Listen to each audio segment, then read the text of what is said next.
Alright, let's make sure that everything is lined up and set up. Model is fine, that's fine. Music currently good. Microphone currently good. Ow. Honestly, I think the only thing not really like fantastic right now is me, but hey, that's why we're playing the train game. Ah, stretch it out, stretch it out. I'm on a box because for some reason I can't get my color picker setting in VTube Studio to work out. So like, we just get the box. Just get the box right now. Also, hello, Soraka. What is up, my bird? Ah, I'm stretching. I'm stretching while I do this. Okay. Can't be a hero girl hiding underneath your bed. You got to live the life, create this inside your head. Thank you, Lucky. Thank you, thank you. The setting for transparent and capture doesn't work. No, it's not. For some reason, like, the settings are borked, and to actually like get it figured out, I need to spend some time messing around, relook at some tutorials. Because like if I go with like green screen, right? If I go with the green screen and I put a filter into OBS, it works just fine. But then Fairy kind of like disappears because her shirt is lime green. So not ideal. I don't know. There's workarounds. I just need to actually set aside some time to work on it. And don't you know, working on a bunch of stuff all at once can get a little overwhelming. Which is part of why we're here today, chat. So let's get to it. Hey there, heroes! My name is Hero Girl. I'm your friendly local neighborhood hero tuber. And this is the daily grind. Except today's grind is to dial back the grind just a little bit. Relax, chill out, do some yapping, and hopefully get our bearings back together so we can take on the rest of the week. Normally, we come on here, we grind our dailies for Final Fantasy XIV, as well as Magic the Gathering. We typically have a good time with that, but every so often, I would say once or twice a month, probably, you just get into one of those, they can be bad brain days, but they're just days where maybe you're a little overwhelmed, maybe you're just a little behind, maybe you just need things to slow down for a goddamn second so you can, you know, climb your way back up. Everything's already paid for, right? I'm here a second. So when that happens, I've told myself that I get to play the train game on stream. Now, I wanted to save the majority of, like, train game stuff for, like, you know, cozy wind down time. And I'm probably going to be doing that once I finish playing Dragon Quest XI in my personal time.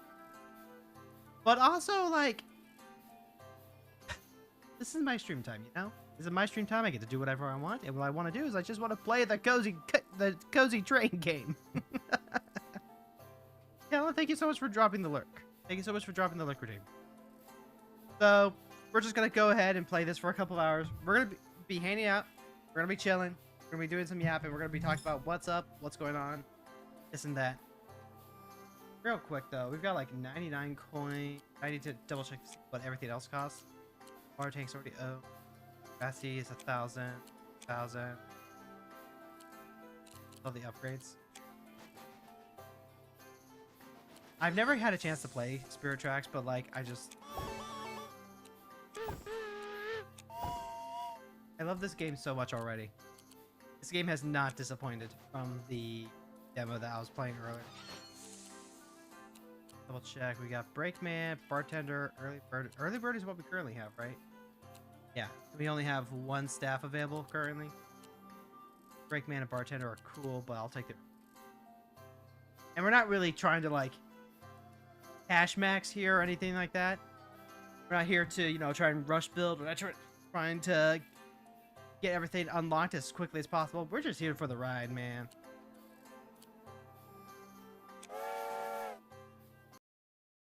We did buy the big water box last time, so less water stops this time. Every time I think about playing this game, I think about what the the sound designer said when she was visiting. That, you know, neurodivergent folks like us, oh, that's a good moon. I like that moon. Hello, moon. Neurodivergent folks, we just... I think we need something that's more our speed, everyone. We need something comfortable and familiar to help us get through the extra amount of effort that it takes to navigate the rest of, you know, just the world at large, I would say.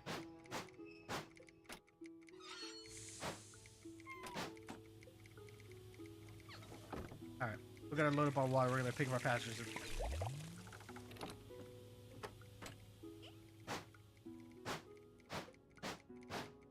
Welcome to the middle of nowhere. By the way, Lucky, thank you so much for the 100 biddies. Thank you. Really much appreciated. Oh, right, I gotta blow the... I get to blow the whistle is what I mean to say. Alright. Pearberry. Are we going to Pearberry? Pearberry, like, right here? That's gonna be a pretty cool... What's more familiar than something literally on rails? See? That's what I'm saying, though. Like, maybe Thomas and friends had something, or onto something, actually. Like, what is more familiar than just, like, the routine, you know? What's more familiar than literally being like, okay, here's literally an itemized list of your schedule for the day. You need to be here by this time, here by this time, and here by this time. You don't need to go any faster or any slower than that. Just, like, make sure you're aiming for this time. You get to optimize yourself. You get to, you know, maybe you can even get to decide your own route. But for the most part, like, all the expectations are set. Everything is set. You're good to go. And that's actually really, really freaking comfortable, actually. And also, like, people like it when you're on time. When you're exactly where you are at the time that you say. Like, is that not just the most amazing thing ever? Oh, was that Sparkles? For a second, I saw Sparkles around old Casey Jr. here. And look, the sun is nice and shiny. There's a lot of cows out today.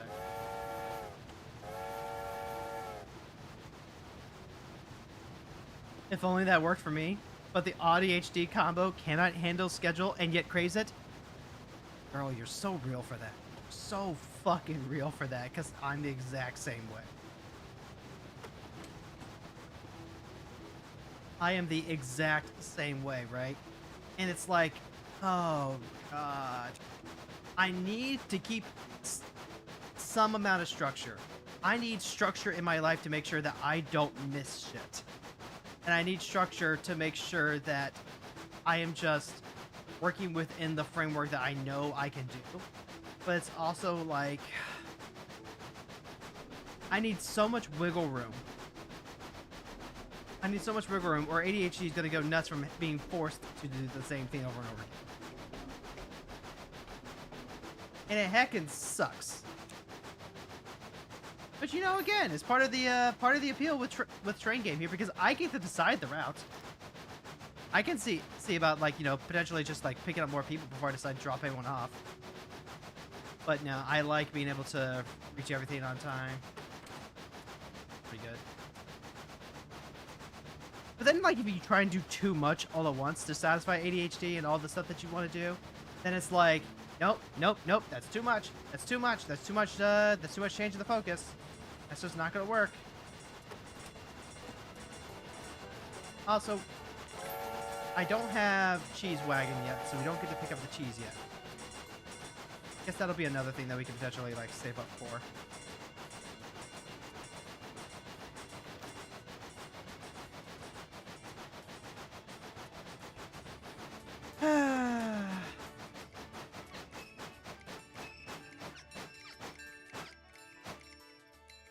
Alright, did that work?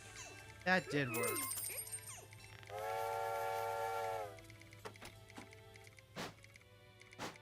And also, we're good to just, like, keep going. We don't need to just grab water and... Wallace voice. No cheese. No cheese, Gromit. Let's go put us into all right pickle, isn't it? But there is always cheese.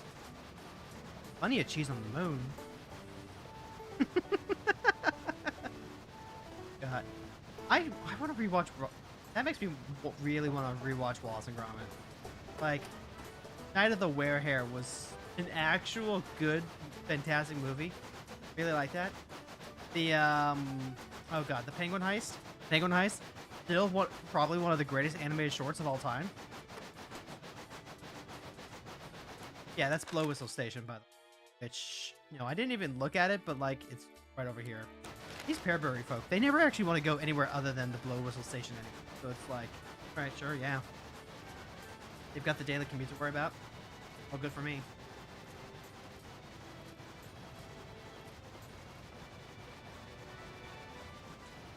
I'm praying. I am praying and I am hoping that once I can finally, like, take the ADHD medication, that things just, like, get easier. That's the real kicker here, right? That's the real kicker here, is that I'm trying to keep to a schedule even when I have a brain that is very dynamically disabled.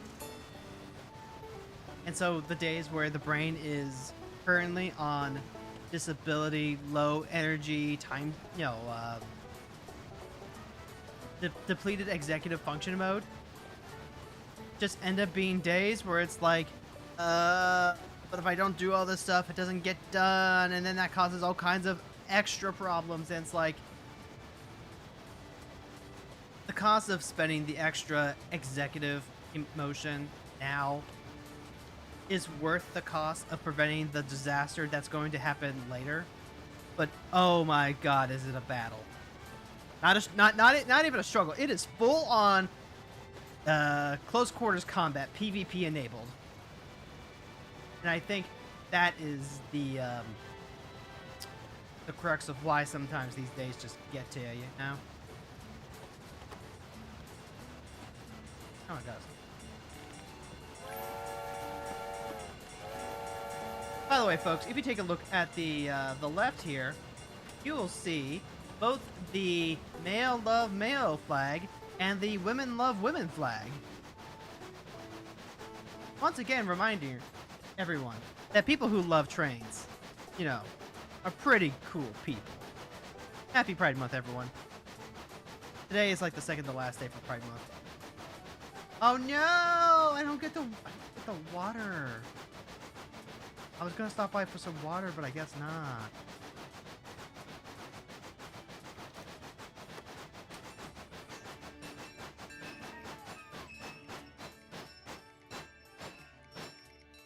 Okay, well... Oh wait, no, they got water right there. Sweet.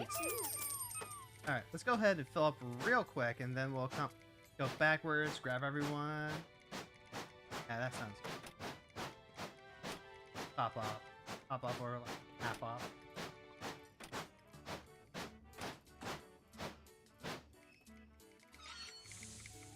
Ah, come on. This is still like the one issue I have. That because I don't have like really good brakes, it's a pain to get water. So like, you know.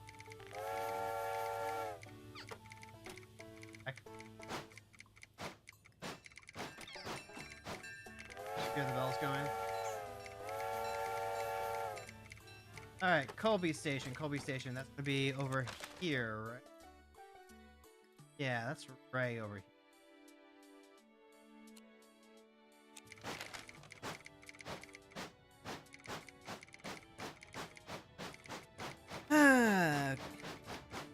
So, like, that almost definitely means that we're gonna have to get the brakes then.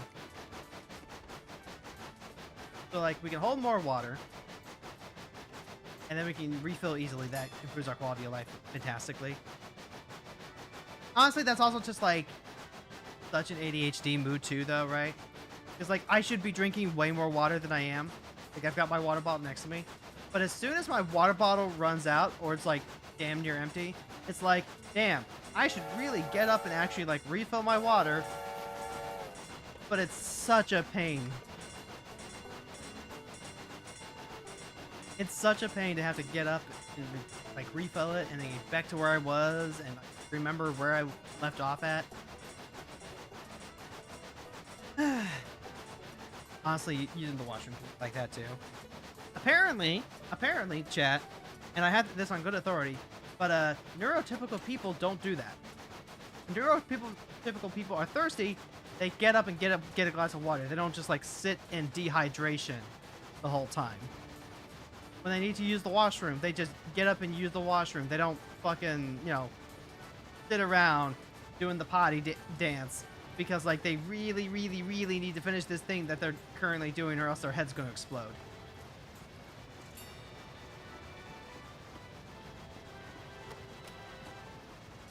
I'm going to go ahead right here. Remember, they get a little upsetty if you give them even so much as a swerve.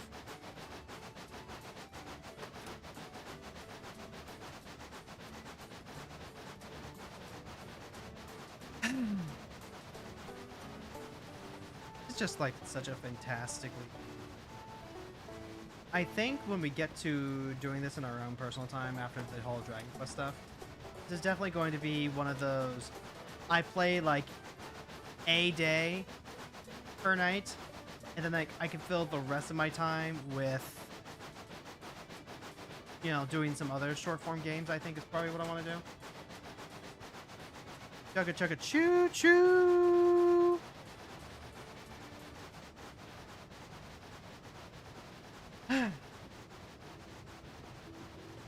By the way, Lucky, is the niece visiting? Niece visiting? Does the niece like trains?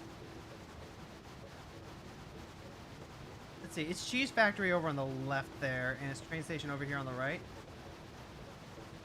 Nope, not here today. Aha! Does that mean that we're going to potentially get some... Oh, just barely caught the whistle. Does that mean that we're potentially going to get some Dragon Quest action?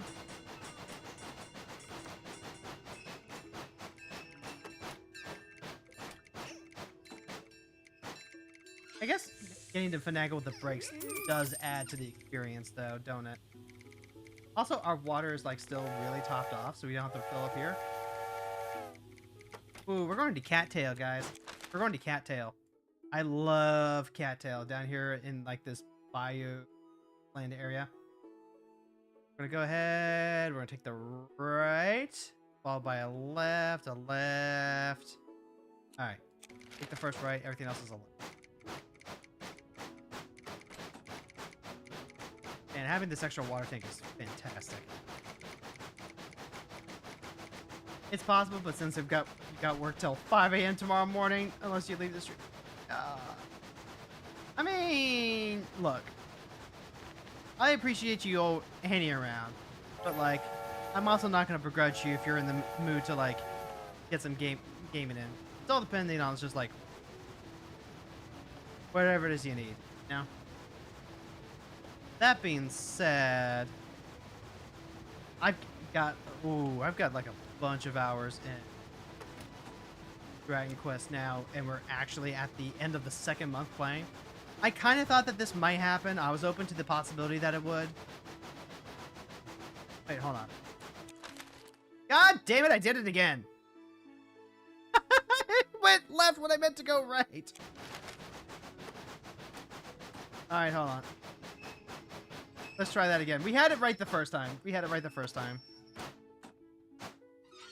Let's go back. Let's go back. At least I caught myself sooner this time.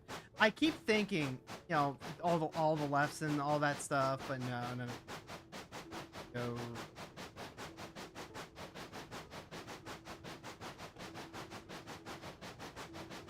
All right.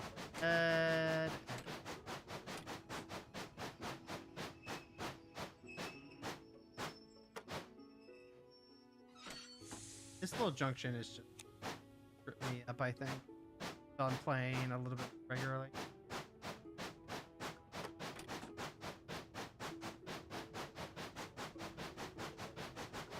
Honestly, I was working on the side quests and Tickington stuff, so I could probably squeeze one in before you head off to bed.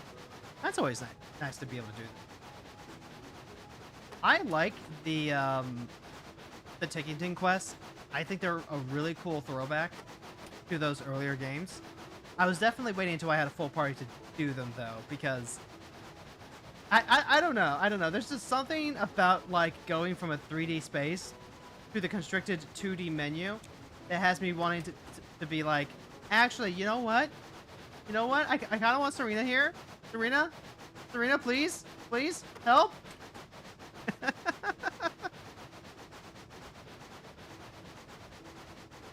I think Dragon Quest is one of those games where I've just kind of always really liked having a safety cleric.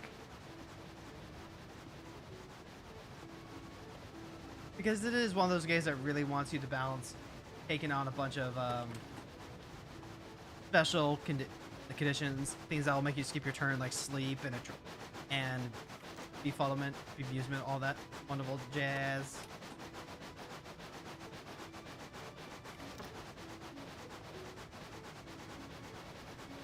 Now that being said, I'm working on all those side quests too. I did the side stuff at Hodo, which I guess might actually be like a main quest stuff if you get far enough. I don't actually know. Don't answer that question.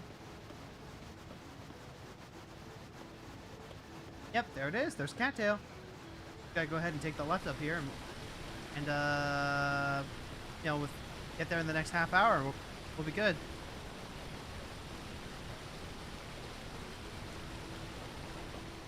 Right.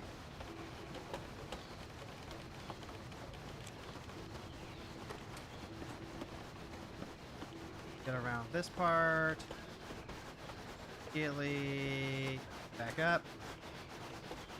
And pray that in the next 20 minutes of game time that we can actually get this guy to work. Otherwise, he's not gonna pay us. I don't think we're getting there on time. I think that misdirection cost us.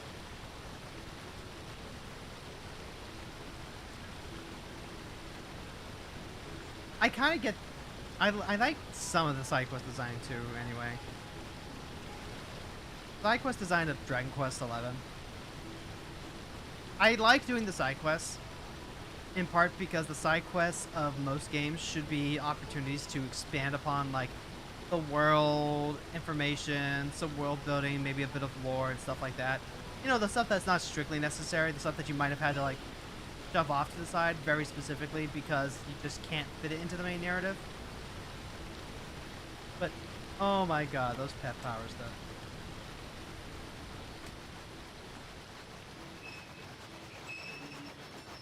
Those pet power quests are a pain in the...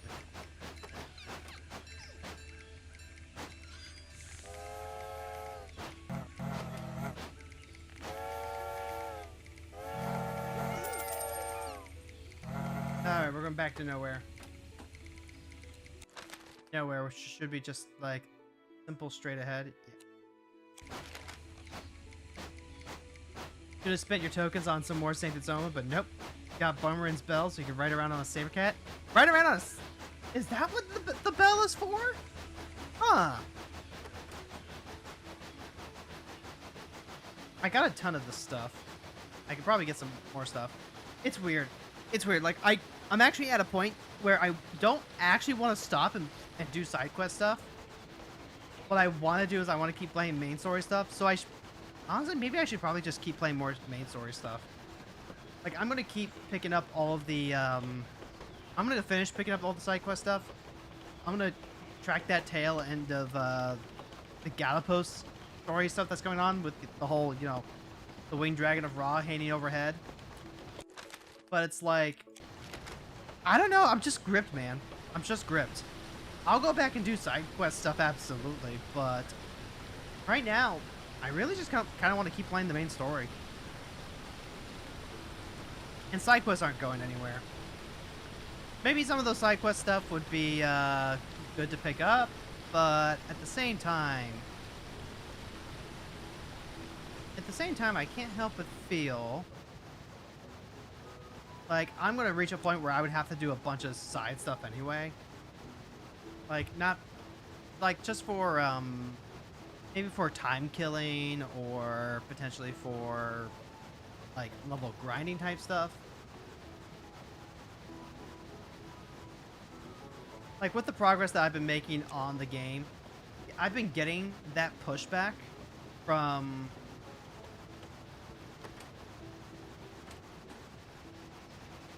I've been getting that pushback from other bosses, right?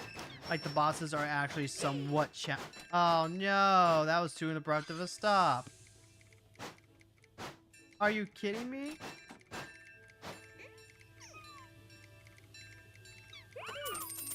Ah, boo. Alright, we're like halfway. Let's just go ahead and top off real quick and then we'll grab the next passengers.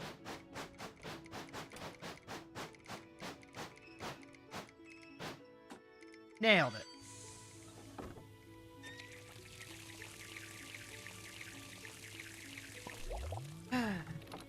I guess that's the difference between having a story that's a little more plot driven versus a game that's a little more open world. Like Dragon Quest 3 was very much open world, explore, talk to NPCs, and you know, piece together where you have to go. Back to Pearbury. And so you would just like do side quests as a matter of, well, maybe I don't know quite where else to go or what to do, but this is definitely a step in the right direction. But then you get one that's actually like plot and character driven, like a Dragon Quest 11. And when you get really, really into it, you just kind of want to keep following the momentum and keep going. And I've always told myself that I'm not going to hold myself to having to do all the side quests. I'm not going to force myself to do all the side quests. But there are just like gonna be moments where you don't really feel like advancing the main story. Maybe you just want to sit with it a little bit. But you still want to keep playing. That's what I think doing the side quests is really good. Yeah, all the rewards are nice and stuff, but like, you know, sometimes there's a reason why they keep adding fishing mini games to these types of things. The game can be beaten without finishing the side quest or taking 10. Good, I'd hope so. Sometimes that's not actually the case. Sometimes you get games where it's like, okay, you actually do have to like go back and do just a little bit of the side stuff because reasons, I guess. And then occasionally you get games where it's like, well, the amount of side quests you have actually kind of amount to something. Maybe they have a meter or something that makes you more or less likely to get a particular ending. I never once thought that Dragon Quest XI was going to be one of those games, mind you. But it is something that's like, you know, always lingering in the back of my head because, you know, some games do.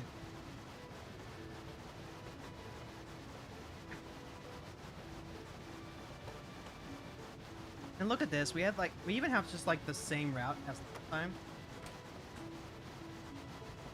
If we're just going straight to Pearbury, means we get the creep across this bridge.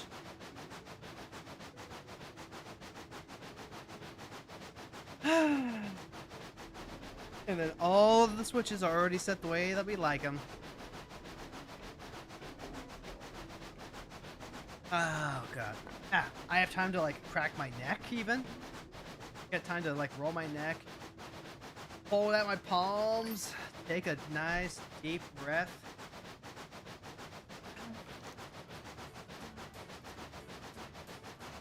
And so here's the other part too, right? And this is something that I've thought about doing with the rest of the games that I have, where I haven't like 100% of them in. I want to go back and record them at some point for like video essays and stuff, but I have reasoned that actually maybe the best way to do that is to save like a little bit of content, a little bit of the game to play later. One, so I have like new stuff that I can get engaged with and like remember how everything feels. Two, because like it just gives me more stuff to do later if I want to revisit the same file, you know? Because if I revisit a save file that has like everything done, it's like, well, what am I gonna do here? I guess I'll start a new place file and then I won't actually finish it because I've already done everything. Bring 100 passengers to the destination. Wonderful. Alright, blow whistle! Blow whistle! Everyone on the board for blow whistle! I don't have all my parts in Armored Core 6 for that specific reason. I wanted a reason to play the game that when I want to do some recording for it. I did the same thing with Slay the Princess. But that's also partially because I don't like rushing through all the dialogue and stuff just to try and like get all the achievements and stuff. I like the idea of squirreling away some extra stuff to do for when I just really am in the... Ah, come on. It wasn't leaning that hard. Anyway, I just really like the idea of having that little bit of extra. That little bit of, if you really want to return to a game without having to play the entire thing over again, that's a thing that you can do. That's a thing for you to handle. I get that. That's why I have a second PlayStation profile now. Play through a game again without having to delete my save data. Yeah. Yeah, you get it. You get it.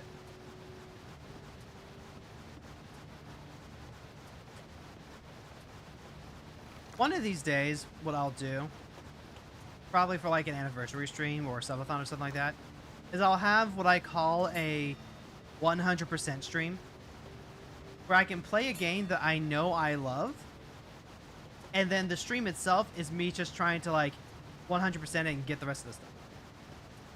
Because sometimes trying to complete the game can also feel tedious, you know?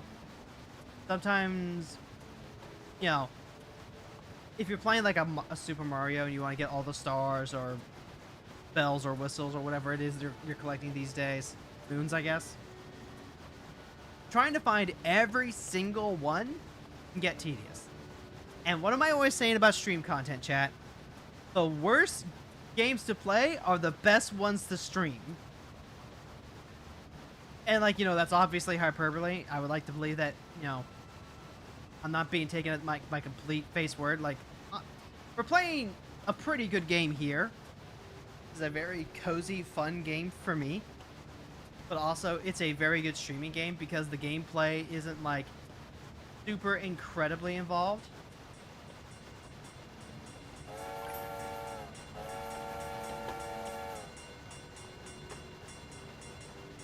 Alright, we're just gonna go ahead and slow down a wee bit.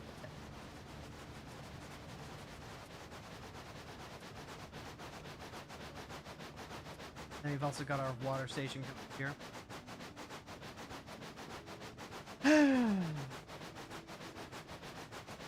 I'm looking forward to being able to do like those 100% streams, I think.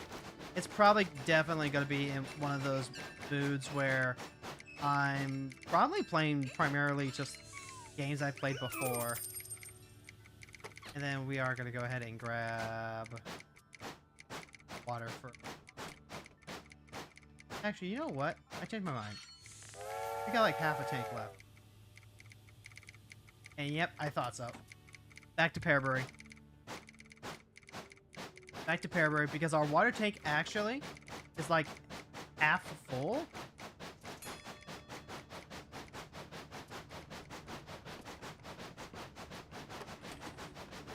Our water tank is like a little over half full, which is plenty to get over to Pearbury. We know this from experience.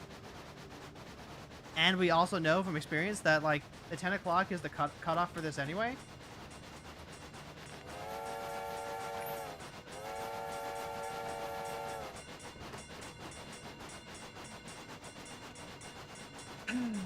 Build up routine, get familiar with your line, figure out the little ins and outs, enjoy the beautiful, beautiful art. Beautiful DS polygon art. It's just a fantastic time, chat. Such a fantastic time here.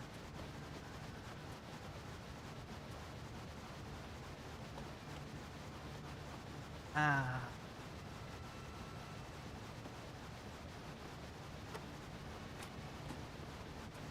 Oh, don't you do it. Don't you do it. Don't lean. Hey, just lean. But right now, the daily grind, you know, kind of takes a little bit, don't it? The daily grind just, that's currently my niche. That's currently my niche. That's currently, like, daily cozy streaming, whatever. You know, stream whatever. And I'm pretty happy with that. That's why we save all this stuff for, like, the special occasions. And I've always thought that doing it like that would give me, like, a ton of things to work with. And it kind of does. It kind of does. What did we do for my subathon? Like, my help raise money-a-thon. Did we do any... We did something special for that, I thought. But I can't remember what it was we actually did.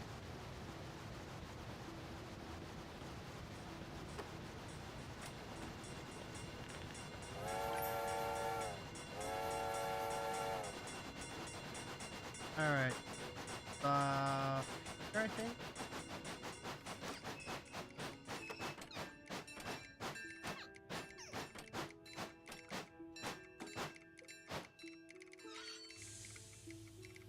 Alright.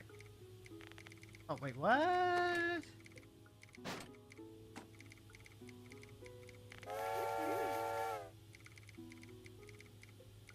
Oh, you want to go to Pearbury.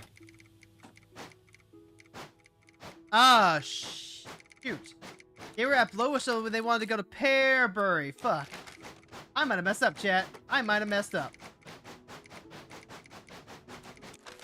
Means we actually do want to go the left this time. Yeah, we want to go. We absolutely want to go to the left this time. Whoops. Whoops. I might have cheated myself out of some coin. That's what I get for not reading the goddamn tickets, huh?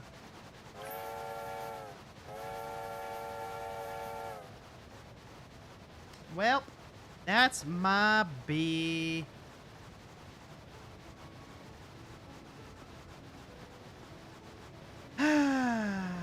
Say la vie, say la vie.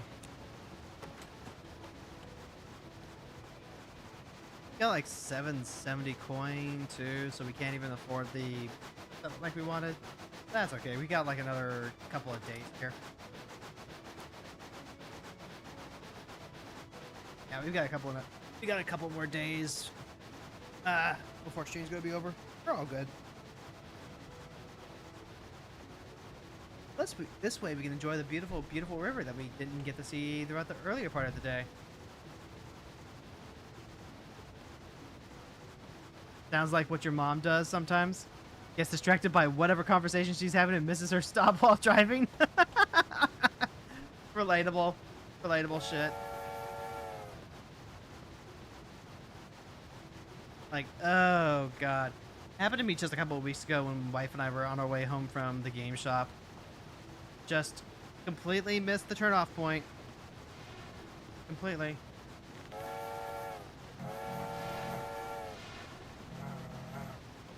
Yeah, she's whistling back. God, I love how the boats whistle back. I'm gonna be honest, chat. I don't think we're making it to Pearbury in time. Hi, cows. We've got like 20 minutes left, and oh wait, what?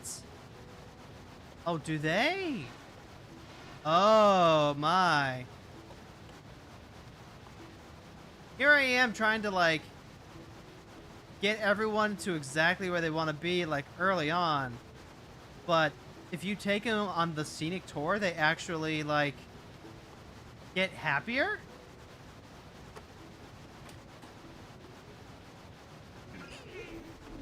I was going slow. Staff wages, total profits are 631. Ooh, we got the bouncer and a new paint job. Got a couple of new paint jobs.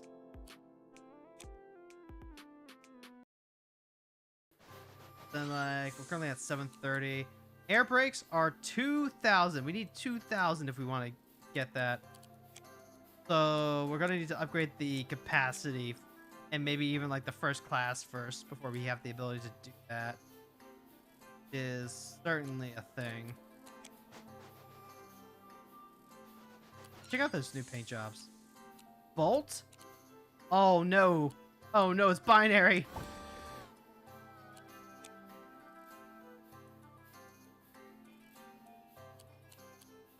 Voyager? Zuma, your father smelt of elderberries. Huh. Conrad, Voyager. All these paint jobs are like really cool, but they're like 500.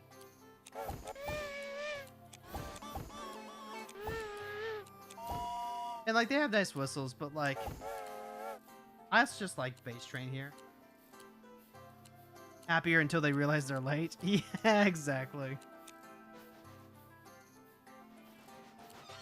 Alright, also we did get the bouncer. Kick off passengers by clicking on their ticket. See ya!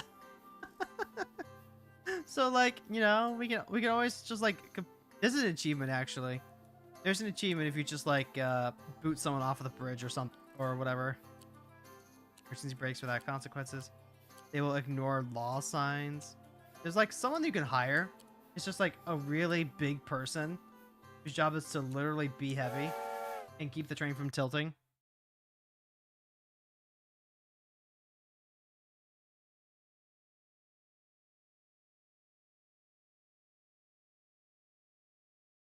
Huh. That's a bit of an extra load. Alright, let's try this again, chat. Actually, you know what? Let's go the other way this... Are we?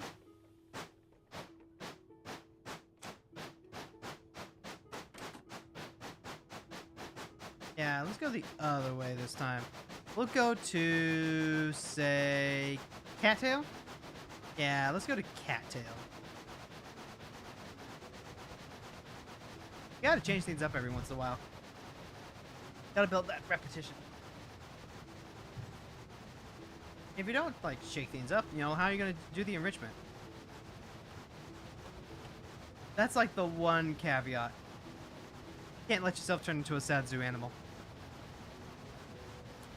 Now, if I remember correctly, this does go to the right.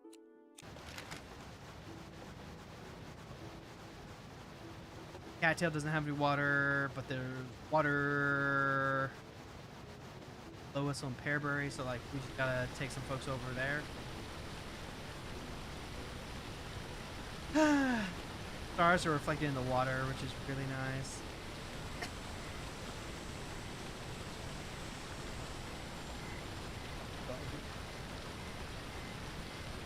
Yet, I don't think I could do like more than one big RPG in my personal gaming time here. Something that I've been thinking about, the fact that, you know, we're going to be going into our 3rd month playing Dragon Quest. I'm having a great time because I'm taking my time, first and foremost. And also, like, trying to do 2 big games like that back to back is probably not going to be feasible for someone like me. Especially since there are just like a bunch of really small games that I want to play through. I still want to play Night in the Woods. I still want to play... Hey, excellent.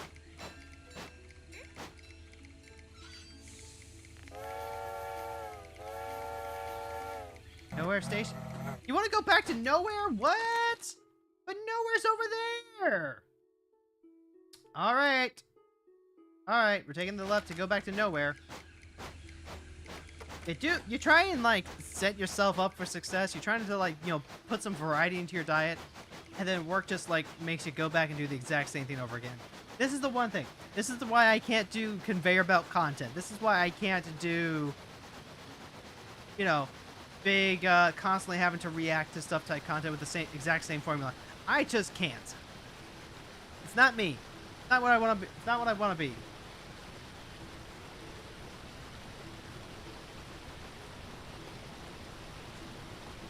I can't be an Amazonian who just like does the exact same thing over and over and over and over again. I need variety. Variety is the spice of life, goddammit. I ain't cut out for this white girl palette.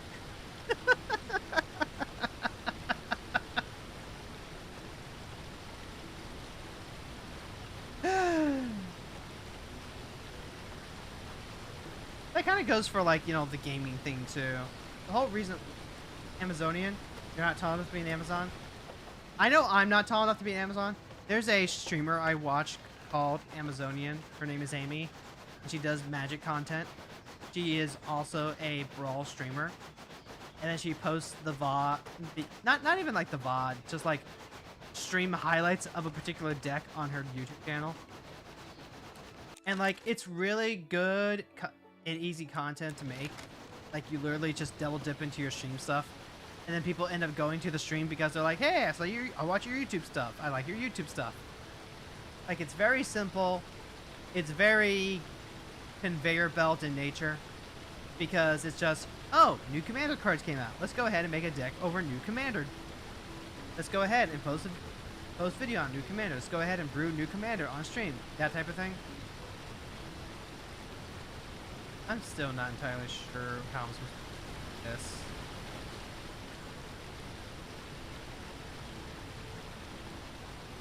So, like, you know, and because she is a brawl streamer specifically, I'm constantly, like, checking her stuff to see if there's, like, you know, any updates or any cool tech or something I should be aware of. Which also, it results in me just, like... Also, she posts on Reddit. Like, not a lot, but definitely way more often than I do. And she's like... I like her, but I don't agree with her rhetoric. I think a lot of her rhetoric with regards to, like, how she wants the format to be curated is odd. I think there's a lot of it that's based in the expectation that Brawl, which is a 1v1 type game,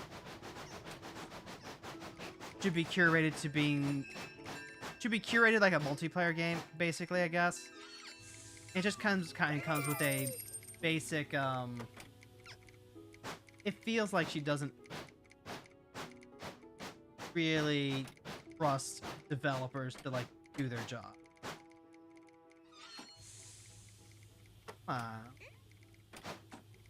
There we go. Top it off. Suppose it'd stream, but it'd probably be a PS2 era sports game. I mean, look, we both know that PS2 era sports games are pretty fun to stream, right? When I started streaming, the thing that I did was stream Kingdom Hearts. Like, that was the first game that I started streaming.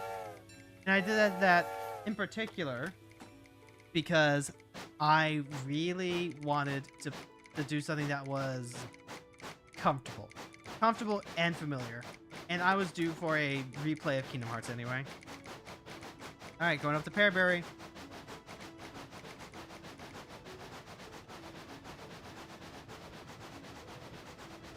And like, the stream setup stuff is hard. Like, if you want to stream, weirdly enough, it doesn't actually matter what you're streaming, it's how you stream it, right? Because you can stream pretty much anything. There's an audience for anything. And if you're just doing it to, like, hang out with some friends, then, like, even better. But, like, the only things that you really want to do, even if you're just doing it as a hobby, you want to make sure you have a good microphone. None of that, you know, Xbox gamer headset nonsense. If you're gonna use a camera, as in, like, you're actually gonna, like, show your face and stuff, you want to make sure you have good lighting so people can actually, like, see you. Otherwise, you know, just, like, use a PNG, use a Discord PNG, do Fugitech Reactive, and that will basically solve any camera issues you might have. Do a test run. Make sure that your stream software is set up correctly. So that way you're not accidentally, like, showing people your desktop, showing people, like, sensitive information, anything like that. And then, like, especially if you're streaming for fun, kind of like what I do, you just have fun with it. You just have fun with it. You make sure that even if no one is leaving comments, even if no one is hanging around, that you still stream like they are. you still keep up the conversation, you still keep up the yap, you still give people a reason to hang around, basically, right? Because even if you're doing this primarily to just like hang around with friends, your friends might not always. Nope, wait, hold on. Forgot this is a slow area. Even if you're just doing this hang around with friends, your friends aren't always gonna be around, or they might not always have something to add.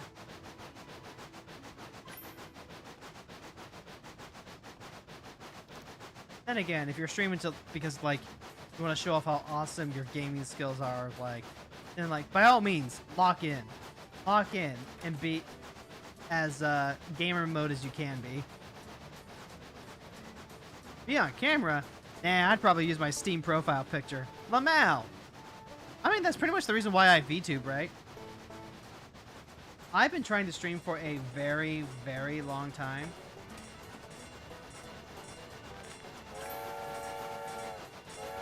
Like, even, like, we're talking before transition time, even. And I just, God, I didn't really care for, like, the camera stuff. I didn't care for the fact that I would have to basically dress up. If I wanted to stream, I'd have to, like, make myself look presentable. Like, we got the camera for the unboxing, and you got to see exactly why I VTube. Because I dress like a cave troll, chat.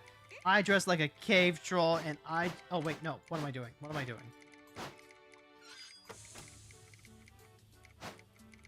I got plenty of water. Blow whistle. Blow whistle. We're heading off the blow whistle. I dress like a cave troll, and I do not plan on changing that for anyone.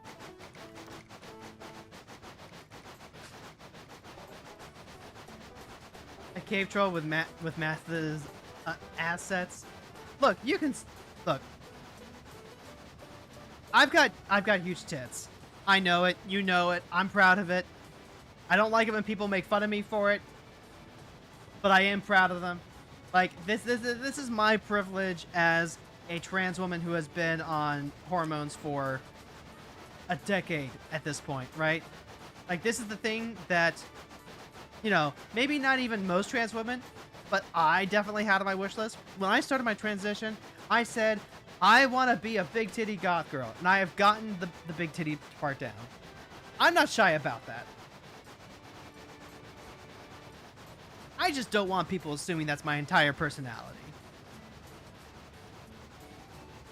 Nah, you never make fun of it.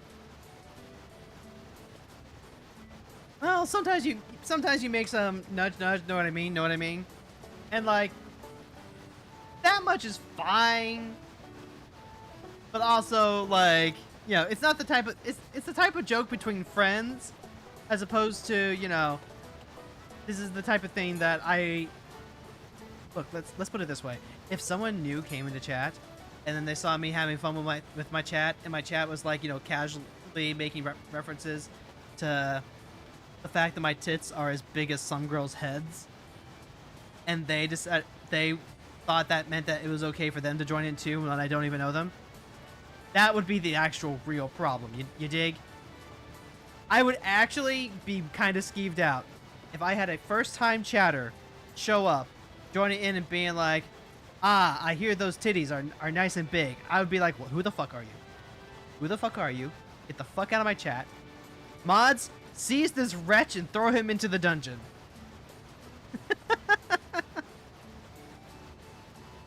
Like, you would have to have at least VIP status before I would be okay with you making casual mentions with regards to my chest size, you know? Jokes for we, not for thee. Exactly. And like, you know, you can decry and be like, oh, that's not fair. Oh, you know, you're giving them certain privileges. Yeah, motherfuckers, they've earned it. They've earned the privilege of, like, you know, marking upon upon thy chest.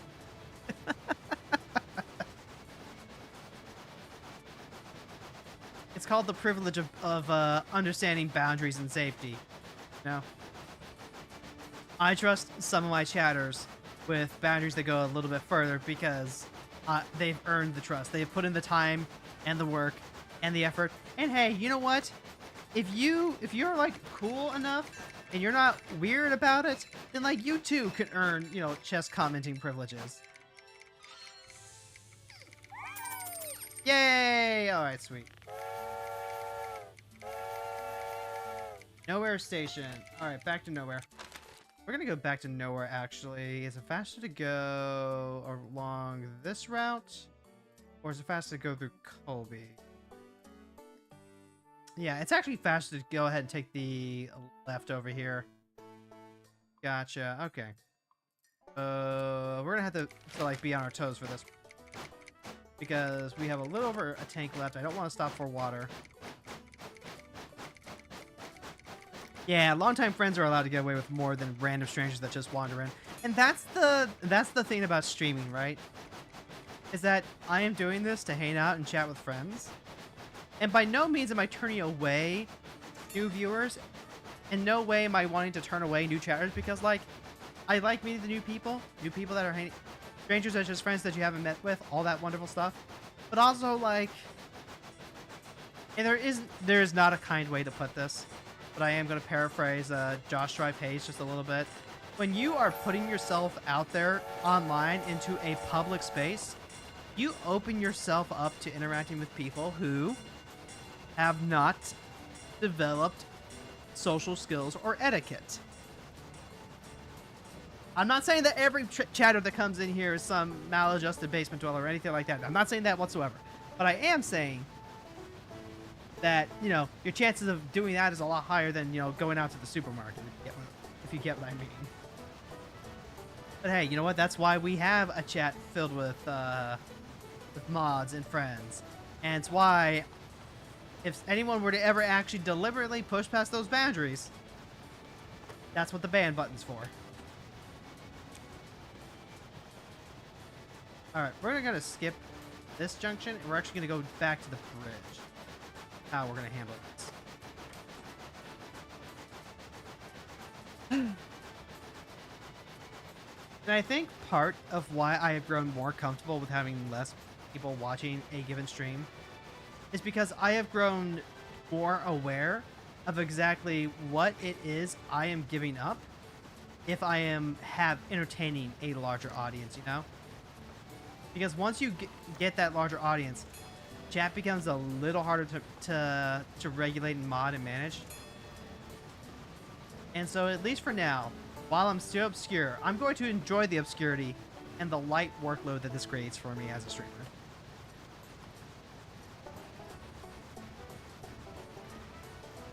Been there? Remember some asshole commenting on your tweets about George Floyd? George Floyd. Yeah, that's the name. George Floyd. I gotta make sure I pronounce that correct.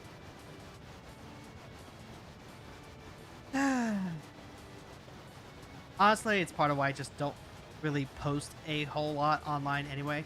I've actually been posting more on Blue Sky, but it's been specifically, one, special interest hyper-focused info dumping, like kind of what I did earlier this morning with the ban announcements for Brawl.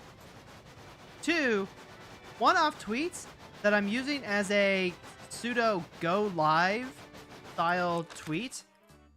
See, I want to take the left here. Yeah, I want to.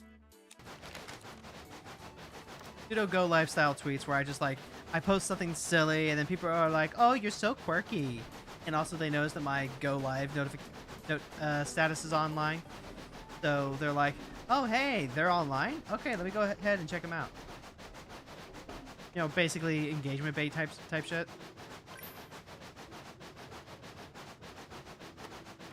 Go ahead and kick it up and drive for the rest of this. And then we'll top off on water before continuing on. Part of that also comes from like just having seen sports culture. How often have we seen athletes and other public figures like just get in trouble from, oh, come on. No, he didn't move! You asshole! Why did you stay on the track and get hit? Everyone else was moving? Okay, they're all still happy for the most part. That's good.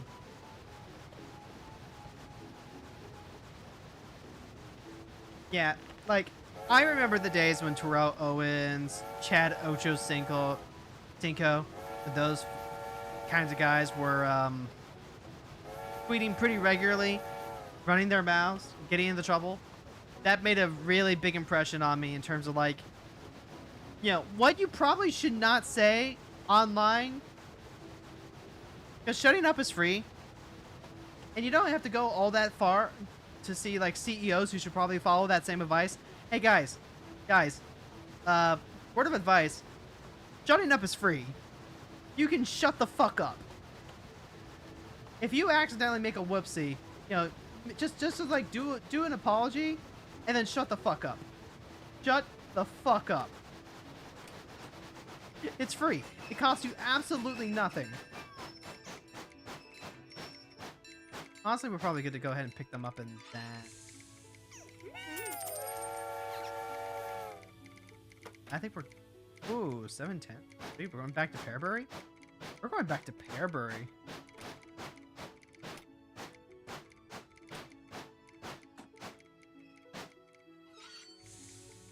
Oh, come on!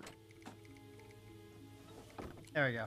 Alright, we're going back to Pearbury, which means that we need to go all the way back up there. I could try turning around at the standstill. Would that be faster than just, like, not going around? We could actually go around here, actually. Yeah, if we take Cattail, we can actually turn around completely there. Need to take a left? No, we'll need to go... I guess they both kind of work.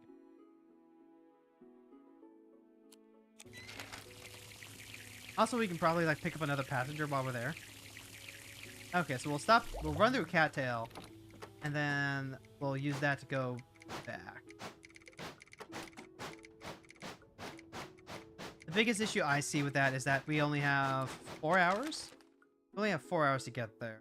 So if that's faster than just turning around here, forever hold your peace.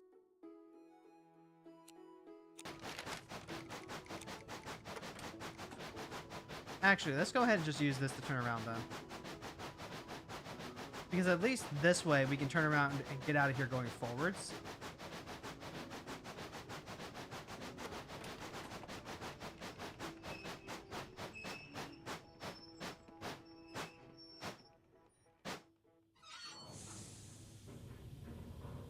Yeah, there we go. Because we don't have to go backwards, this actually is the most efficient way to do this.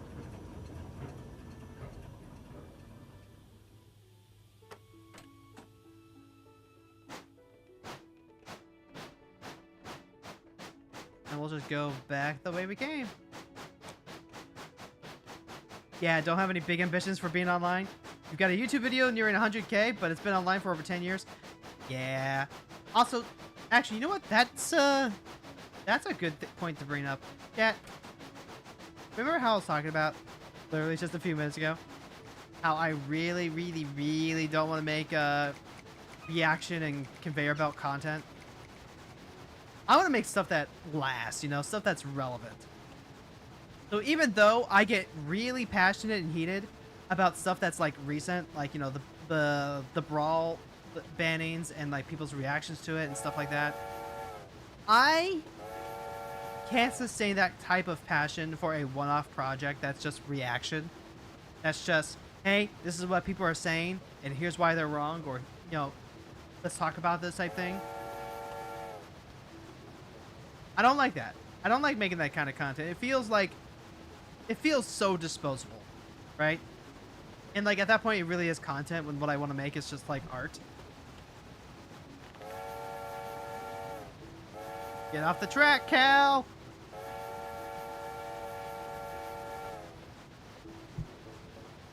When I make a video essay, I want it to be something that I can go back and reference. Almost like a journal entry. But also just, like, something that's relevant for the time that I'm making. Something I'm really passionate about. And also something that I will go back to and be like, yep, that's just as true then as it was now. So if eventually I'm gonna have to make a video talking about bannings, talking about like format regulation and how the dev team has been working on Arena and stuff like that, because it's just something that keeps coming up, and I need to be able to talk to it. I need to get those thoughts out there.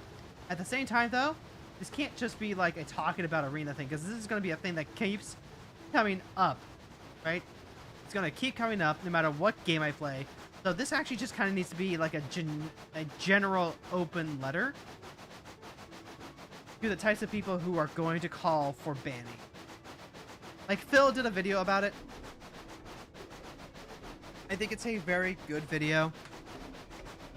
And it's one I think I would reference because the video that Phil made just doesn't go far enough.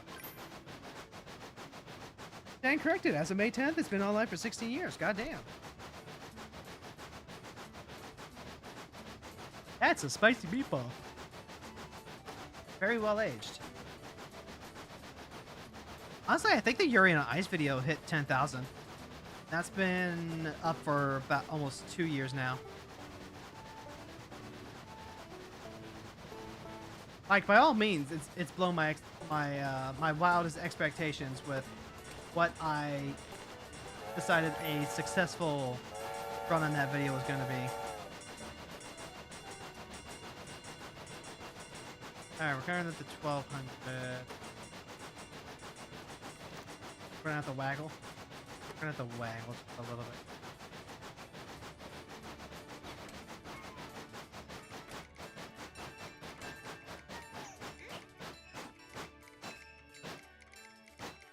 Hey, those are A tickets. Slow whistle by 10 o'clock. Can do. 99,000 with 80 comments. That's impressive until 16 years is factored in. Actually, you know what? 100% disagree. I think it sounds impressive irregardless of how long it's been up there, right? Because there are people who have videos up that have been up for like 16 years that have almost nothing, right? They still have like 5 views on them total.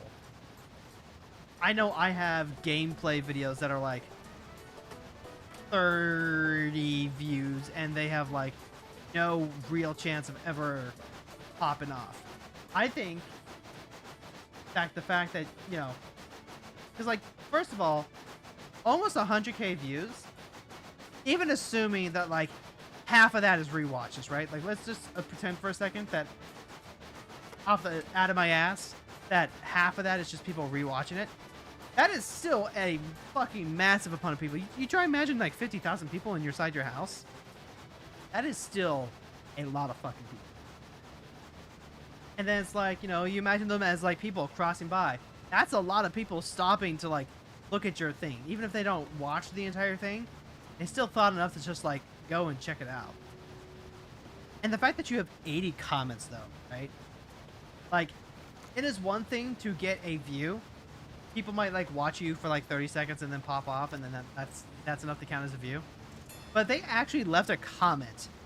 That means that whatever you did actually got them to pull out the keyboard and type something out. And like, you know, some people they will type at literally everything. They don't know when to shut the fuck up. But like, yeah. Very possible a lot of it's from rewatches. It's an old anime trailer you ripped from a VHS tape. Yeah, see, that's good though. That's good though. Like, if it's an old anime trailer from a VHS tape, that makes a lot of sense to me. Because that what you have done is you have archived media. You have archived something and made it available to people that people are still interested in looking up. That's great. That is fantastic. Like, there is so much demand for that type of shit.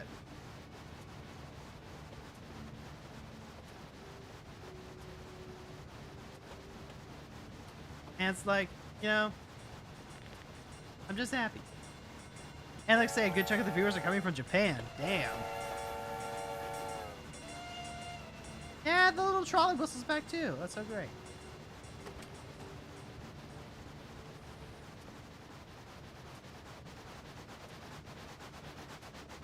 7 o'clock.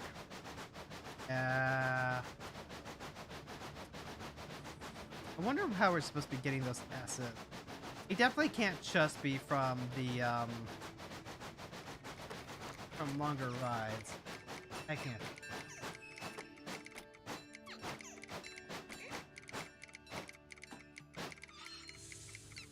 Yep, that's all A's.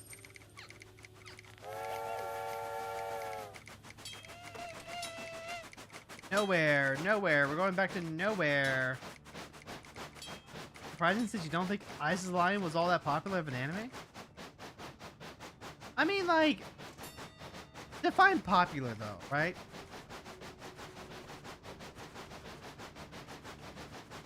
Because, like, you know, maybe it's not. Maybe it's not. But, like, even niche cult following type stuff can garner a pretty concentrated amount of fans. Now, granted, I did say that was over like a 16-year period.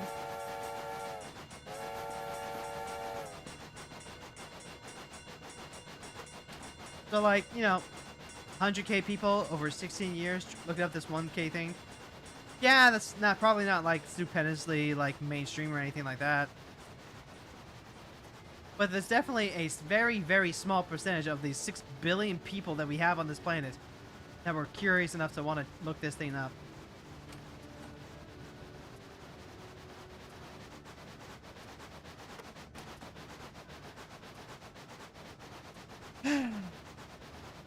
Life's a wonderful thing, man. In a planet with like 6 billion people, there might be like 100,000 people that are thinking about the exact same thing that you. And the only real reason that you can't meet them or talk to them is because, like, it might not be the right time, it might not be the right place, they might not even speak the same language.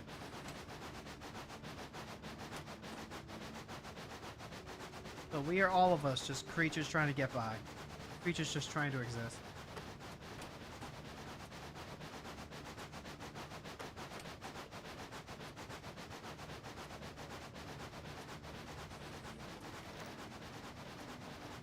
You know, they have all these different switches because at some point we're going to start getting, like, enemy trains on the train line.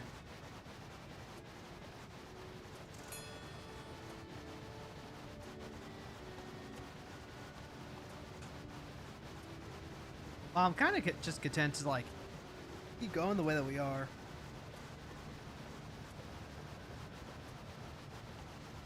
I also wonder how much we're actually benefiting from the 2-hour early start. We're definitely getting some extra fare, that's for sure. But maybe... No. I'm trying to avoid, like, anything that would actually, like, make us go faster or incentivize us to, like, go faster, right? Like, we don't need to have the fireman that makes us go way too fucking fast. Not just because, like, you know, then if I space out, I have to, like, lose control of the train or anything like that. But also because, like, you know, we're still just sitting back and enjoying the ride. Honestly, making the train go faster is antithetical to the whole vibe of what we're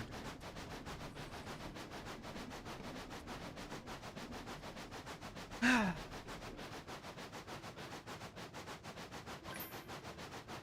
Then... gotta make sure we don't hit any cows.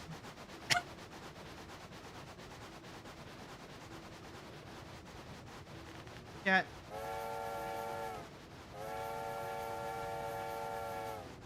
All of this to say, Doraka was right. ADHD is a bitch.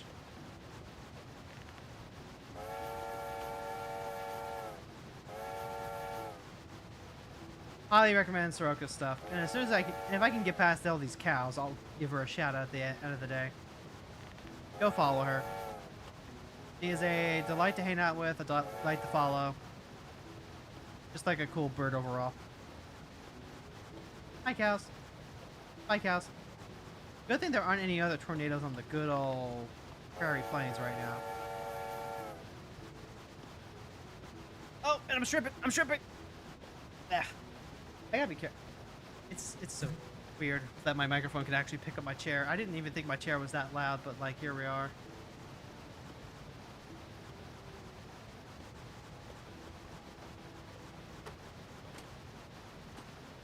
Alright, kill the speed.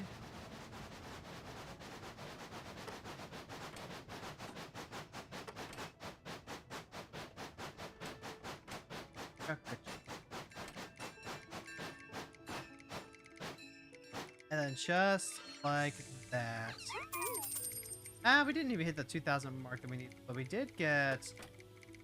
We are over 1,000, so...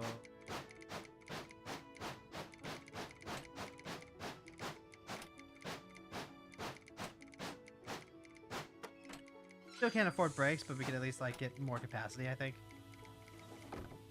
And then that should help us get brakes a little faster. But if I just like wait one more day, right? If I like go one more day, then we can afford the brakes, no problem. I think that's worth it. I think that's worth it. We don't need to be money maxing that hard. Ooh, I wonder. Actually, you know what? Okay, I was gonna say I didn't wonder if time actually like moves forward if we like don't move, but those rats.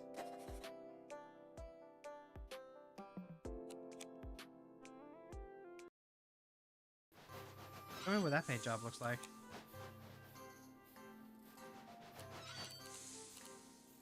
Ignore. I mean, the brake man is kind of it. Bouncer's kind of cool.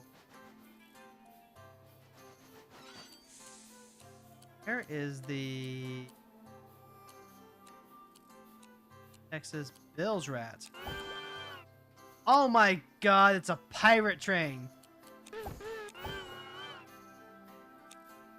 I wish there was like a button here so I could like hear the toot toot again. Pirate train is kind of that's really.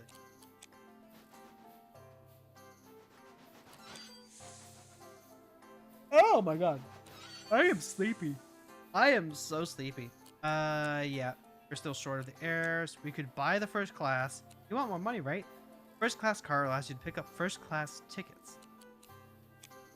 Water's already full. Capacity would go up. I just want the air brakes. I just want the air.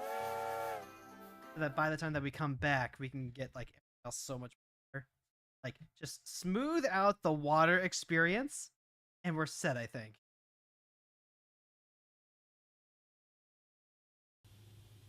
Like this water tank, being as goated as it is, fantastic. Love it. You'll love to see it.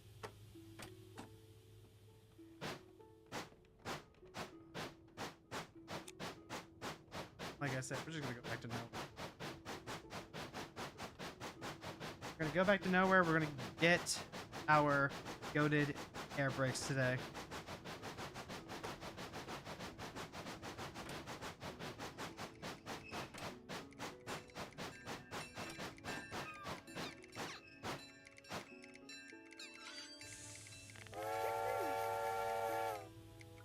Alright, Pearberry. Can do.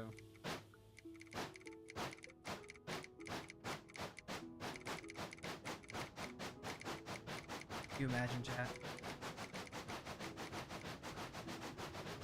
I don't know what you can imagine in particular, but like, just imagine it.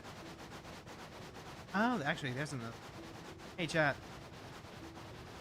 I got another comment on my SAO fic, requesting more SAO fic.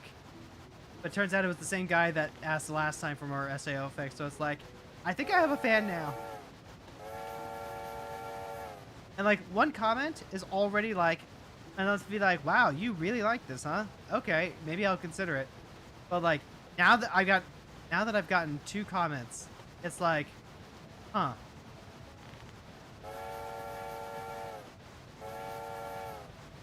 It's not like I think it's a bad fic by any means.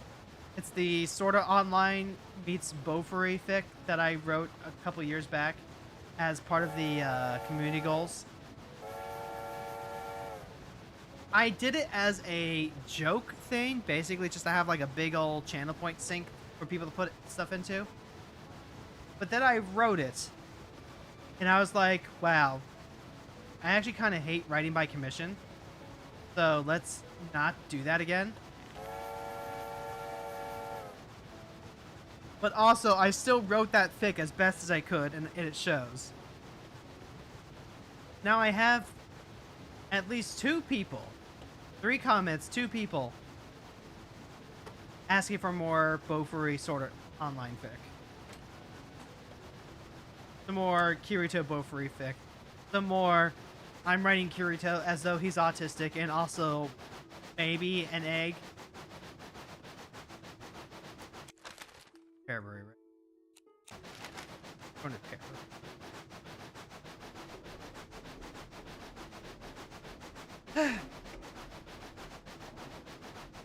And it's not even that I'm unwilling to go back and write more of the fic.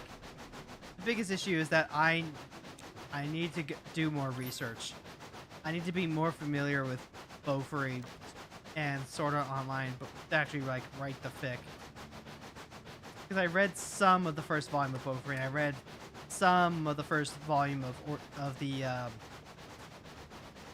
SAO rewrite novels.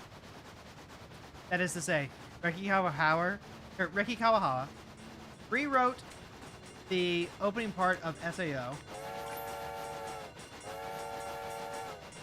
and decided to actually like properly write out the events of the Ironclad arc level by level and dramatize it, right? Like really dig into the stuff that people were asking for and not just the super rushed, okay, I won a light novel contest and now I have to actually like find a way to turn this into a full story types of shit. Just like bastard. Kind of a whole monkey paw situation if you really think about it. Bofuri, I've seen the anime. I think the novel does a slightly better job of demonstrating the writer's familiarity with gaming than the anime does. But also, like, if I can be honest for like another moment, I wrote that fic initially planning on writing it as a Bofuri takedown, right? I was gonna write it from the perspective of, okay, we're gonna write Kirito as a quality assurance guy, like an outside consultant, and he's gonna come in hired by the devs, and he's gonna, you know, tell them what's going on with their game and stuff like that. He's gonna have a bit of the if Bofuri was a real game type shit, where okay, you need to put an range timer on your boss so players can't just like stall it out. You gotta, you know, fix these other game issues. You know, just classic critiquing of game design. But I started looking up like analysis and interviews of Bofuri, right? I started looking up, you know, what the author thought of her story and the questions that she was asked and all this stuff. And like, she is a gamer, and the general consensus that I kept coming across was, oh, Bofuri is such a fresh breath of air. It's a breath of fresh air. People aren't dying. This isn't like, you know, you die in the game, you die in real life type shit. This is... people are just handing out and playing a game.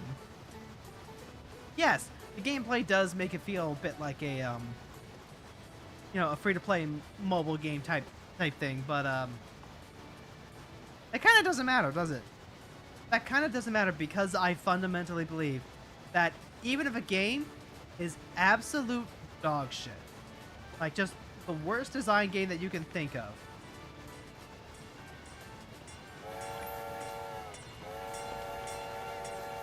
what matters most is that you are having fun with it. It doesn't matter if it's shovelware. It doesn't matter, you know, how poor some of the mechanics are, how contrived the writing is. It doesn't matter, you know, how many holes you can poke into it. The game is a two-way conversation between designer and player. And the joy that Bofuri has with, you know, expressing that through how Mabel interacts with the game and her conflict with the devs means that she's having a blast. It means that she's having a great time and that it is ostensibly a good game. Because A good game is just whatever you happen to enjoy playing and having fun with.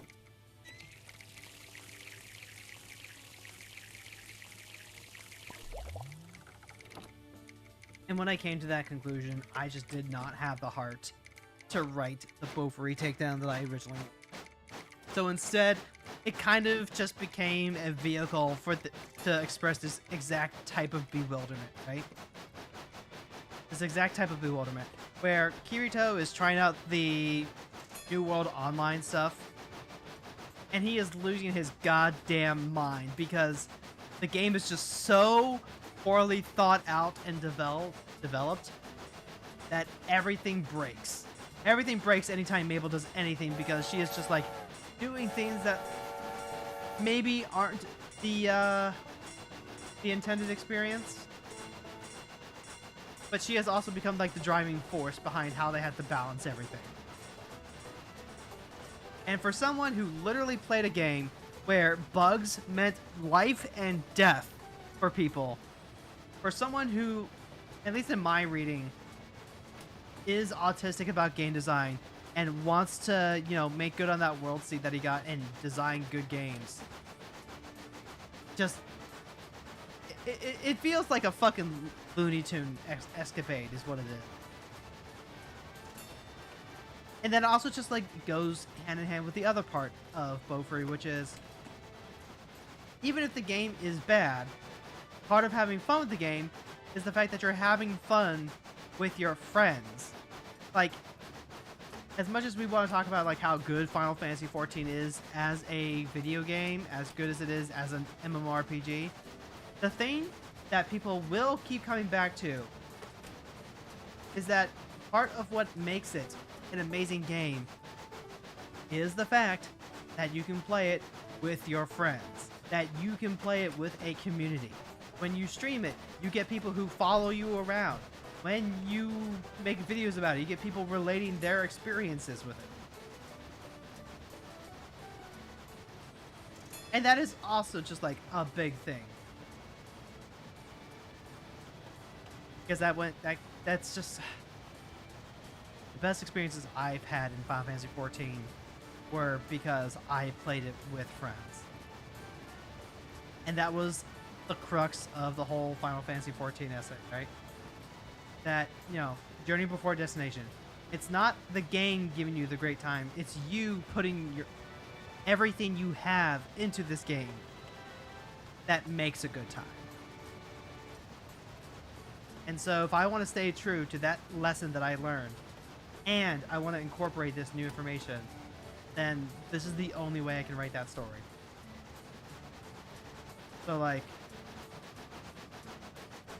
if I am going to write another chapter of the Beaufry SAO fic, I need to do it because I have read more of the source material, I understand it better, and because I have a love for it that I currently have.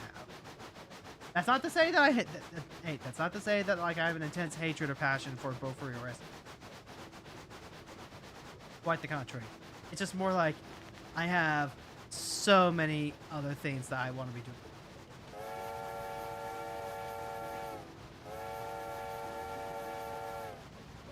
And it probably doesn't help that there's actually an original fic that I want to write at some point that has a very similar idea and premise, and I would kind of prefer to iterate on that rather than like use the fic as a way as a vehicle for that idea. Because honestly, doing all that research into, I don't do this like actively, but I do have like a side interest in game design. And so even though I don't think I'll ever make my own video game or whatever, I am trying to figure out like what makes good game design, partly because I do want to do like tabletop role-playing stuff and that game design is a part of that, but also because if I want to write stories about games, I need to understand game design. I want to understand, you know, what feedback, what good feedback feels like. I want to have the language to write good essays where I can talk about the games that I really, really like. You know? It's game design as academia versus game design as a...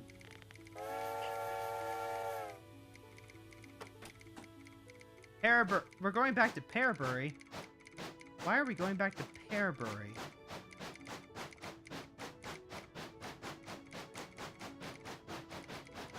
I mean, I'll do it, but like...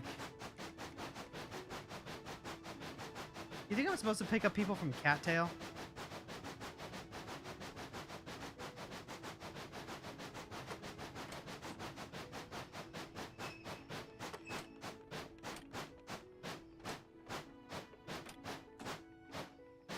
Maybe I'm supposed to pick up people from Cattail.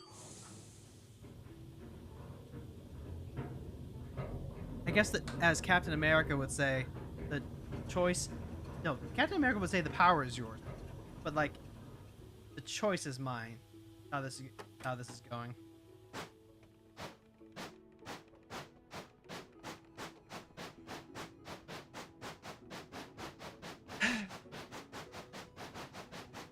Also, it's raining out, but it's not, like, super heavy rain. Which is very good because, like, we don't want none of those tornadoes.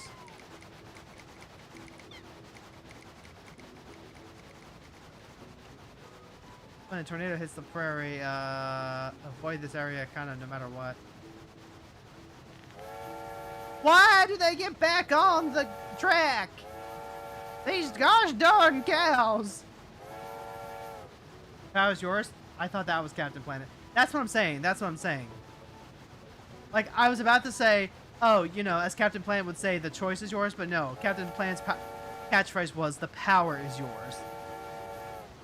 Because Captain Planet was very much about the empowerment of, you know, being able to make a difference with the pollution crisis. Global climate change and all that. We didn't care if it was hokey or not. It was fun. Even if the elements were somewhat basic.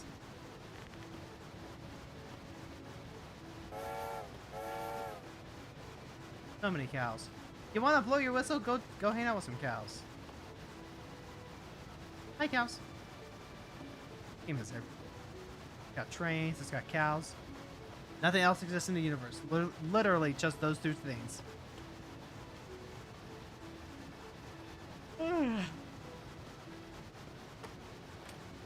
Yeah, I think today's stream did what it set out to accomplish, chat.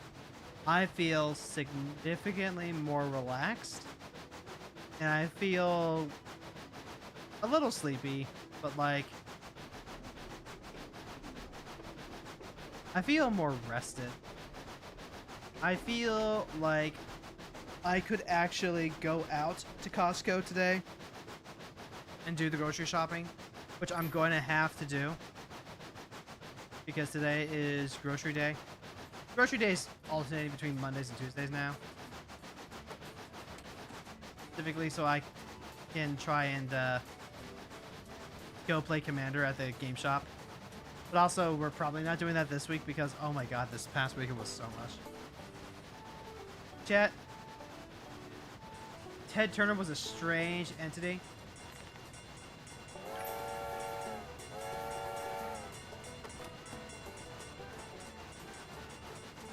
He had a huge hand in Captain Planet, especially getting all those celebs to do the voices in it. But also got SWAT Cats canceled because it was too violent. Oh my god, was that Ted Turner?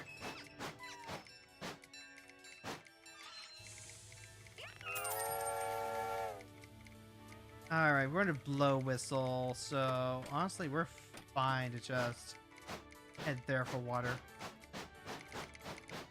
God, this new water tank is doing so much work.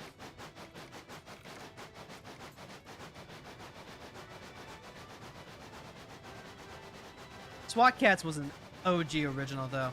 Like of all the Hanna-Barbera shows, like that one, that was the good shit. I'm only sad that like the first one I ever saw was the one with the cat bots the catbots taking control of like the giant cat mechs that the SWAT cats had, because that just gave me the wrong impression of what that show was going to be. I thought there was going to be like significantly more mech action, and it really was just more like, you know, stealth jet fighter mechanics, you know, with some pew pew laser type stuff. They had kept those cat mechs though. Like if they regularly fought monsters and regularly used those cat mechs, I would have been all over it. Of course, that being said, they did also have the, was she a reporter? I feel like they had like an April O'Daniels equivalent, like a sexy news reporter, where it's like, I'm not a furry, but also like, I am lonely enough that like would. Calico Briggs, but I think she was the mayor. I don't remember her being the mayor. She might have been like the mayor's aide. I don't know. I just don't remember her being like significant like that. Ah, well. She was definitely in that, like, you know, Maiden Marianne type camp, where it's like, okay, this is the type of thing that would definitely appeal to furries, but also like the proportions are kind of like male gaze bait, kind of regardless of whether you're a furry or not. I think it's probably the way to think of it.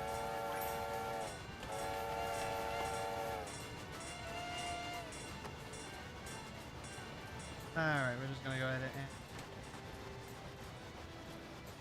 Deputy Mayor? Yeah, that's what I thought. That's what I thought. That sounds a lot more appropriate to what what a girl was gonna have in terms of, you know, position of power and cartoons, likely.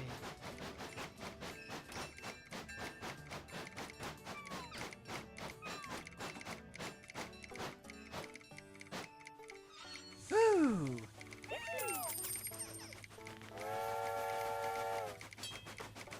Alright, so we're going to Cattail here.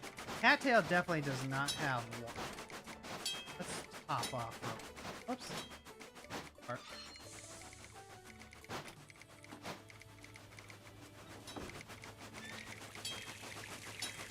Oh boy. Honestly, it's so weird. It's so weird that Hanna-Barbera, of all places, of all studios, was the one making SWAT cats. Because Hanna-Barbera was very infamously a very cheap studio. Like, those run cycles that they're always made fun of in the hallway chase scenes and stuff like that. It was like that for it was like that so they could get away with making a show on a shoestring budget. And it's why they did the formula for so many of their other projects too.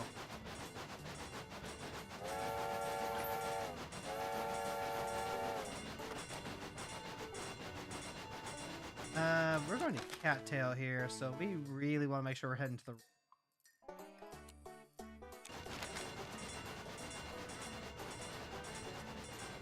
Alright, let's see if I can actually remember this time, chat. Because if I miss my stop, we're going to be glad that this is a 10 o'clock ticket. They weren't opposed to doing more action-oriented stuff.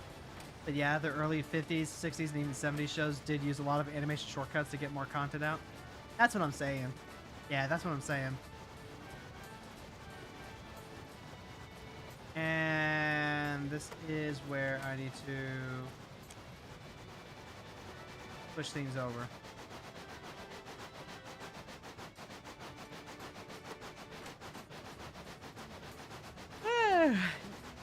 Remember when they have like just a million Scooby-Doo knockoffs?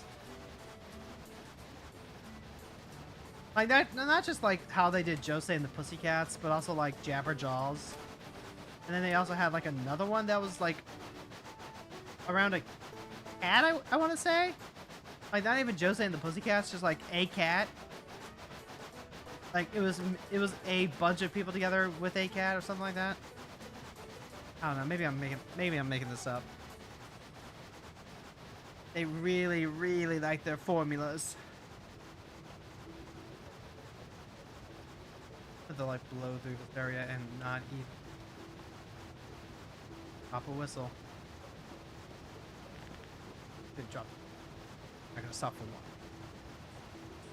It's so many Scooby knockoffs that Cartoon Network used to have a programming block called Sunday Afternoon Mysteries. Remember when Cartoon Network used to have an entire month dedicated to Bugs Bunny cartoons? They used to call it June Bugs. And they literally had Bugs Bunny cartoons running the entire month, 24 hours a day. Or maybe it wasn't like the whole month, but it was at least like a week. Need to go to the... Alright, chat, we need to go to the right. We're gonna go to the right. I want to say it was a weekend. I want to say it was a weekend. It's because the... You know what? It's probably because the river right here makes it look like I want to turn left. That's probably a full day or maybe a whole week, but I don't think it was the whole month. Yeah. A whole month would be silly. Whole month would be really silly. Also, like... No, I'm actually kind of remembering why I don't normally go a full 2 hours on just yapping. Oh, God. Like, this is a fantastic game to unwind with, don't get me wrong. It's a fantastic game for yapping as well. But also, I've been yapping kind of non-stop. My throat ain't ready for that.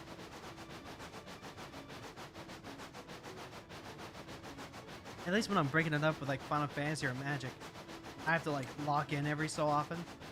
So I just kind of naturally like give myself talking breaks. Thank you for the hydrate redeem, Lucky.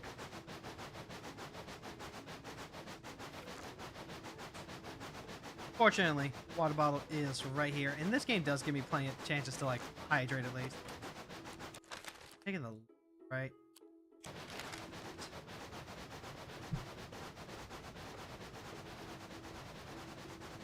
Phew.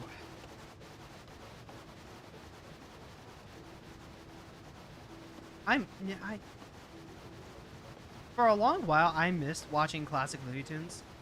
I think classic Looney Tunes is some of like the best visual storytelling you can have, right? Chuck Jones, Tex Avery, they were really, really fucking good at being able to basically have you follow along, even if there was no audio. Like, even if you didn't understand what everyone was being said, you could tell just from like the slapstick, the expressions, the dynamic posing, the stretch, the squish and stretch, the things that make animation animation. It was so good at just telling the story through that. And like, yeah, Tom and Jerry does that too. Tom and Jerry literally does not have lines. You could just watch the thing completely silent and see what's going on because of the visual gags. But like, classic Looney Tunes had lines and dialogue. So the fact that they were using that as part of the storytelling and still getting the visuals across, like, fantastic.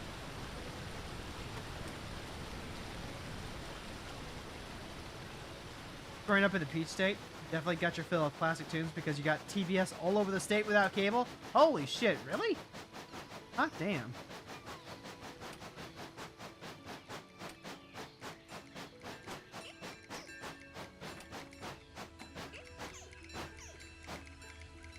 Alright. Like 6:30? We're raking in the cash. Ooh, there's a lot more customers, I think. Okay, so we gotta get to nowhere by 9, like. TBS was a superstation? God. Back where When I was growing up as a kid, the superstations were Fox, ABC, NBC, and PBS. Those were the 4 stations that we could get because those were the ones like nationally available. I don't know that we ever had any like superstations for our region. I'll check. Get the coaches. Honestly, I've said this before and I'll say it again. There was a time period from like middle school to halfway through high school where I did not have cable or satellite. So I was pretty much watching PBS cartoons the entire time whenever those were on. Because I liked watching cartoons more than I liked watching live action drama. Or if I did watch live action drama, then like, you know, I at least wanted it to be something a little geared more a little towards like what me and my siblings could watch. PBS had some really good shows during that point. And then we got cable and satellite, and then it was Fox News every day.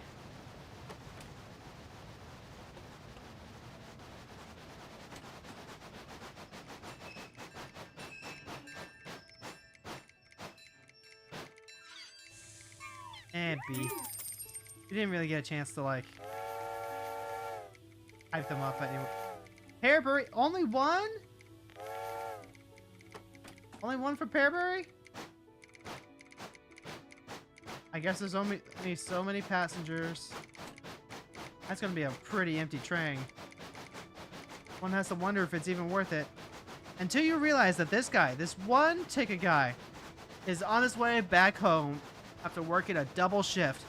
Just wants to see his wife, his kids, maybe the brother-in-law, maybe get ready for the gaycation. Just wants to live his life. And this is the last train out of here. Otherwise, he's going to have to stay overnight. He's going to miss another warm night. Warm bed, warm meal. It is our duty as the conductor to see all of our passengers through, even if it's literally just one. Because no matter how many passengers we have, whether it's 1, 2, or 0, we go where we are needed. We go where the schedule blows. Come hell or high water, rain or shine.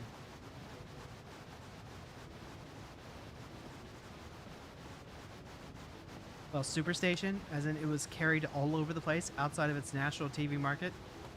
Kind of like WGN in Chicago. Huh.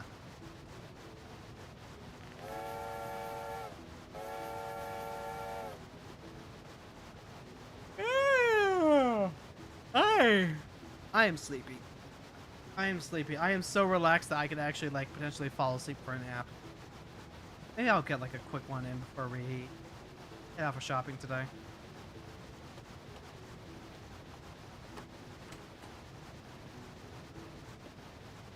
Getting up close to the end of stream.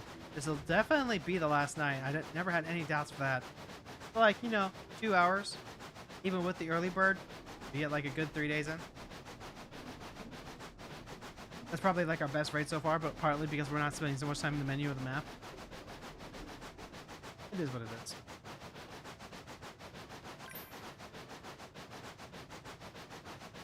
Yeah, thank you so much for hanging out today. Thank you so much for hanging out and just like, you know, being here still. Even if you are lurking. Thank you. I hope you have a good day. I hope that your day, your first week back to whatever job it is, if you work weekdays, hope that as you navigate the week, that you have a chance to just take a couple of hours for yourself to slow down. Slow down, resetting yourself, and give yourself that reset that you need to handle the hard tasks in life.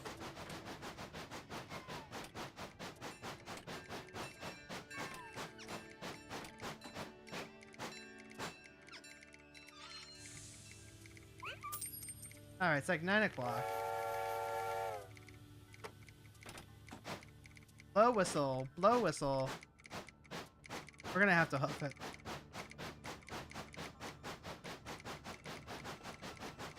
I might be able to slow down for curves a little bit, but not a lot.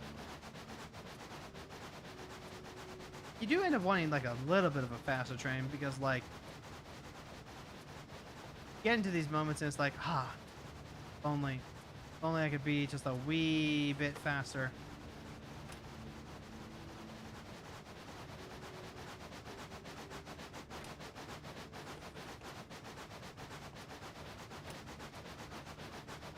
Come across all these curves and bells.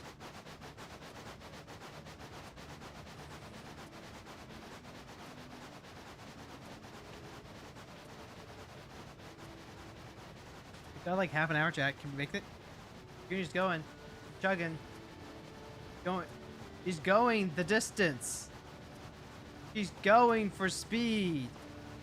She's all alone in her time of need. You ever listen to the album? Comfort Eagle by Cake? Really good album. One that I listen to specific. Yeah, I know I say specifically a lot. One I listened to because a girl I liked wasn't, but and honestly I just kind of grew to like it normally. Like that is a fantastic bass line. It's a really good bass line. Got kind of a funky beat to it. Not like hard metal or rock or anything like that. I'm not sure what you would call it. Not even close. Rates contracted, staff wage paid, fees and penalties, total profits at 948. Ooh, we got the hidden rows. Yeah, we can afford the good stuff.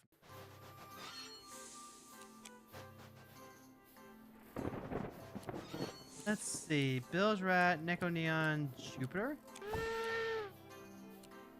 Bolt. Hidden Rose. Let your heart burn brightly.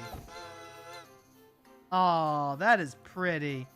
That is very, very, very pink. Comrade, Zuma. We'll have all the trains unlocked at level 28, I guess? Except for the one. So at this point, we can grab the air brakes for sure, for sure, for sure.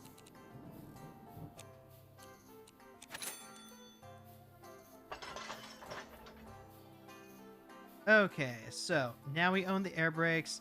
Ooh, we have caboose. The caboose provides you with space for one additional crew member. 3,000. Okay, we're not gonna be able. Question mark doesn't even have like a hint.